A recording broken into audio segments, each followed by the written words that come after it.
Good evening, ladies and gentlemen. This is what both of our Overwatch launchers look like right now, and this is what JR looks like right now. As you can see, we are not in Overwatch, otherwise, we'd be live to you coming from us playing. Overwatch itself. I would set up a different recording, and it would be me playing, and you could see me playing, and obviously beating up on everybody because I'm definitely that good. That's right. But it would be a little bit different than us being a little bit bummed that our files got lost. So I have it on good authority, looking at you, that the invites are in the mail. The invites are in the mail. The check is in the there's no need to send the guy over to break bones. No, but in all seriousness, if you didn't know, February 9th, the accounts began getting flagged. So if you're not sure, go to battle.net and either check your account there or just check your battle.net launcher. And if you heads up, if you were in one of the weekend tests or in one of the secondary tests that they ran, you will see the patch option, even if you have not been flagged. So don't get your hopes up. Don't get too excited. We got in on a secondary portion, and then this one's IP address changed, and so he got kicked out. But I just didn't get in at all. So apparently we're just not special. But we will be bringing you all Overwatch news as regularly. It's going to be us right here. But also, once we get in and get our hands on Spectator Client, we will let you all know when to expect seeing tournaments and events and live streams, all that kind of stuff. And speaking of that, this is actually the Overwatch Core briefing brought to you by OverwatchCore.com and, of course, Goes to Network. So, I forgot the important things. Yeah, the important intro thing of all things, but that's okay. That just means we're so excited about talking about the beta. Even though we're not in, we're still excited about a lot of the changes. And of course, I am Redmage. That is MTarget himself. And so let's just jump right in, like we've already done. Like Target said, we're not in the beta yet, so we're not going to talk a lot about any of the balance changes, the new maps, that kind of stuff, because we haven't played them, so we don't know a lot about the specifics. We'll talk about Control briefly. But we will talk a little bit about Control. We'll tell you the two new maps, but more importantly than that, the new player progression system that's come in, which makes me all kinds of fuzzy on the inside because it's not fuzzy on the outside. And as well as fuzzy on the outside. Yes, because it's been midterm week, so I've been too lazy to shave because I've been too tired.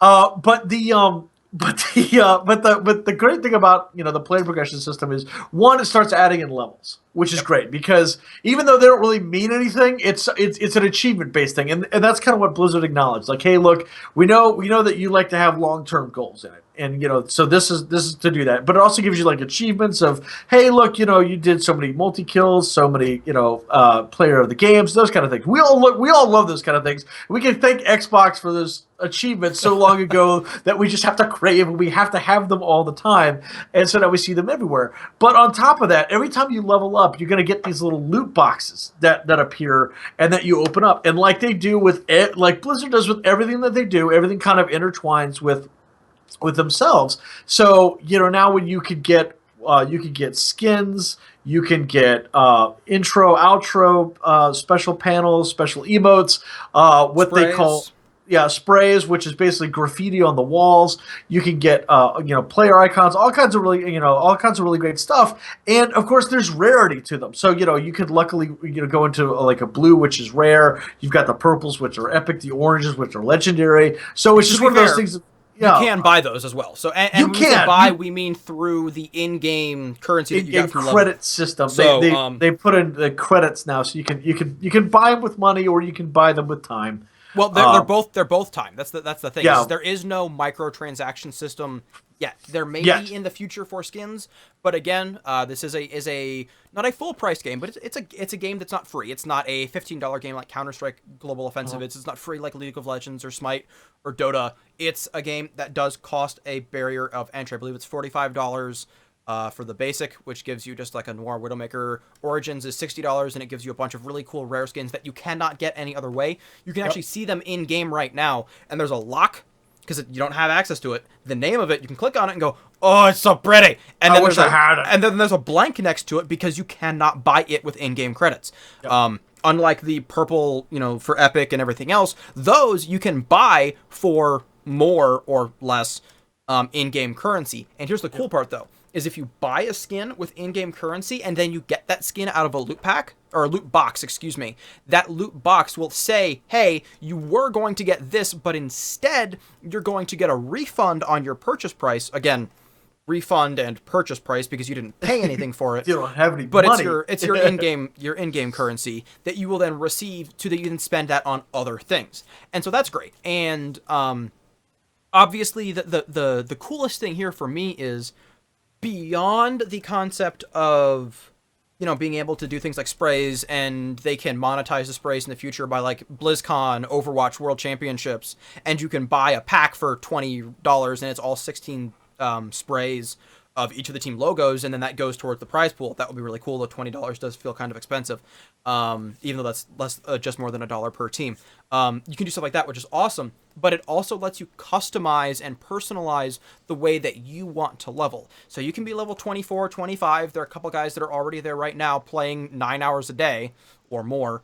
But you can be completely different. You can be that guy that you love Soldier 76, and so you buy his awesome 1,000 gold thing, and you can buy his intro and his outro and his player portrait and his this and his that, and then realize that you need a Mercy and you don't have anything for Mercy. Or you can be that person that buys a little bit for everybody, or be, what Redmage and I are going to be, which is buy everything for everybody. But we must own everything, It's going to happen. Yeah, that's it. That's just gonna. I mean, like that's for me as a collector of games and collectible stuff. Like skins are like even games I don't even play. I buy skins for because they look cool. It's just one of those things. And like skins to me are like the ultimate customization because you find one even for a god that you don't like. If it's for a hero that you don't even like, you're gonna more than likely buy that one because it's like, oh, that's still me. And if for whatever reason I got stuck in that role, I'm totally playing that skin.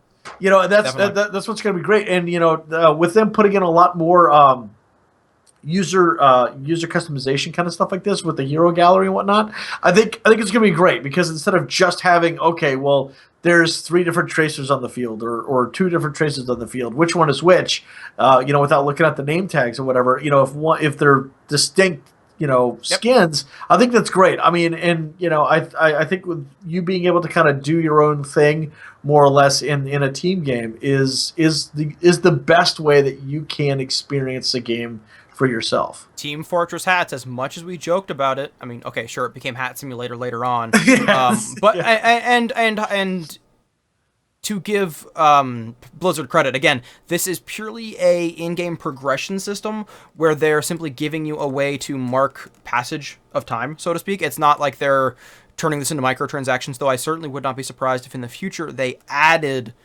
microtransactions to the game to continue progression of it. They did it with WoW for how long? I mean, you're paying, however much a month for World of Warcraft for the servers, plus however much per each expansion. So it's, Blizzard has proof that this is a highly lucrative model, but, they have confirmed you will not have to pay anything for map packs or character packs.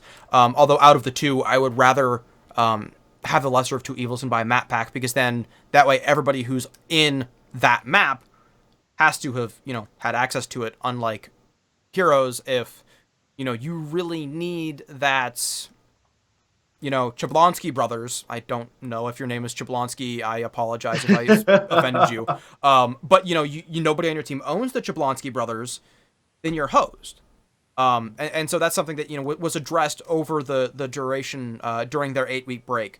Mr. J. Kaplan of 14 years tenure at Blizzard, do whatever he wants pretty much at this point, said, we will not be doing that. And if we add characters, it will be added in an expansion style, not one here or there, but, 4, 5, 7 at a time, block style, once a year kind of deal, which would be great. I can certainly imagine Overwatch, especially for the casual player, not, those of us that are going to be addicted going, okay, how do we set up spectator best? And all that. For day in and day out usage, yeah. Yeah, but for day in day out usage, you get a little bit bored, which I can understand after a while. That'll be in a year or two, and they'll go, oh look, we're dipping a little bit.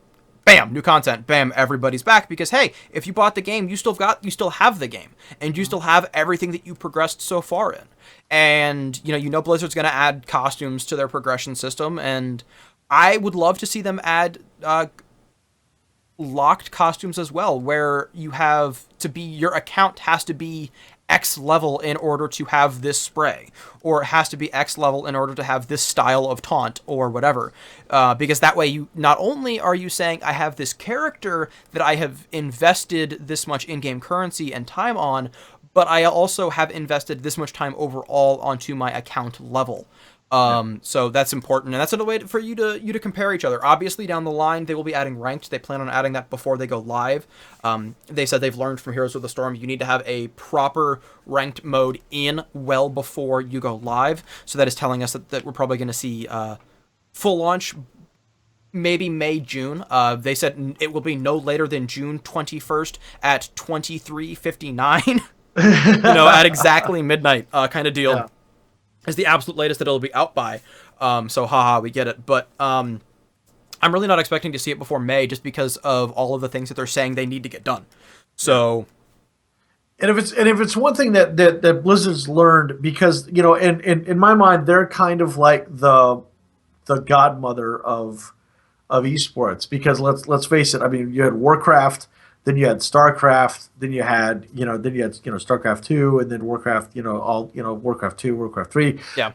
And then they had Heroes of the Storm. So they have a pedigree of making esports games and making them popular. And I think with them going, they kind of sidestepped a little bit with Hearthstone, but then it brought it right back into Hearthstone esports. said we don't care, we want it to be an esports. Yeah, exactly. Whether or not you agree with the competitiveness of it. Exactly, and then I think with Heroes of the Storm they got because when in StarCraft they were basically playing to a market, and it didn't quite hit the stride yet. But when they came out with Heroes of the Storm, they basically put the WoW concept into a MOBA, and it worked. It's working out really well. I mean, look how popular Heroes of the Storm is, and I think that now that they're getting into this tactical, I call it a tactical team-based shooter, but it's objective-based team-based shooter. There we go. Shooter, yeah, is a better thing, because tactics. Yeah, you have tactics, but at the same time, you're not bogged down like in Tom Clancy's Ghost, where it's all about angles and covering the bases. Even, yeah. But it's exactly about jumping in, getting your shots, and getting out if you need getting to, out, like Tracer. Exactly. I'm poking fun specifically at Tracer because not only is she everybody's favorite character, she has been Redmage's favorite character for a very long time. So I have many hearts for Tracer just because she's awesome. She is awesome. And she spoke to me as a former scout main in TF2 as well. So competitive player here. If we are not in by next week's episode, we will probably touch briefly on balancing and stuff, as there will have been some time for the community to have spoken out on it. We're looking at getting into content as well for the website as well, overwatchcore.com. So do make sure to check that out. I'm hoping. I sent a message. JR doesn't actually know about this yet. I sent a message to a couple pros, ex-TF2 pros that I know who are Overwatch pros, and hopefully they don't hate me too much. There's one guy and I who we stomping it back in the day. Well, no, there was one guy who we left on bad terms. So okay. I will acknowledge that the TF2 scene and I have had storied past. But the hope is that we can either bring some guys on here at some point and bring them to the show, or at the very least we can get some nice interviews and get those stuff over at Overwatch Core. Maybe get a drop on some teams that are being formed as well. So that'll be going on, and then obviously we will be trying to bring you all tournament over. I believe that's twitch.tv/Overwatch Core as well. Yes, no, yep. Maybe. Yep. Okay, it's all Overwatch Core. We make it real simple here. Okay, good. I wasn't sure. We haven't even streamed it. We don't have Overwatch. We can't stream there. We can't stream it yet. Yeah, Twitch, YouTube, Twitter, all Overwatch Core. You can always go to above our the heads. website. Well, okay, Core is technically above his head, but make sure you spell it that way. Yep, CORPS. Corpse. Marine Corps, that kind of thing. If you add an E, it's corpse, like what happens to your teammate when he pokes his nose out and there's a Widowmaker looking at him. That's right, with a Widowmaker with an ultimate. So that's just the way it is. You go over there to the website, check out all the patch notes, things like that, or of course you can go. You can also go there to overwatchcore.com, sign up for the beta. You could go to your Battle.net account, sign up for the beta there as well. Definitely sign up for it because it is a heck of a lot of fun. Right now, it's only on the PC. No beta TV on the consoles soon-ish. TM. This is soon with a massive TM here. Yeah, do not know. But as soon as we get any information like that, we will definitely let you know. Again, this is a weekly podcast brought to you by Overwatch Core and, of course, Gosu Network. Thank you very much for watching. We'll see you all next week. I'm Redmage. That's MTarget. Have a great day.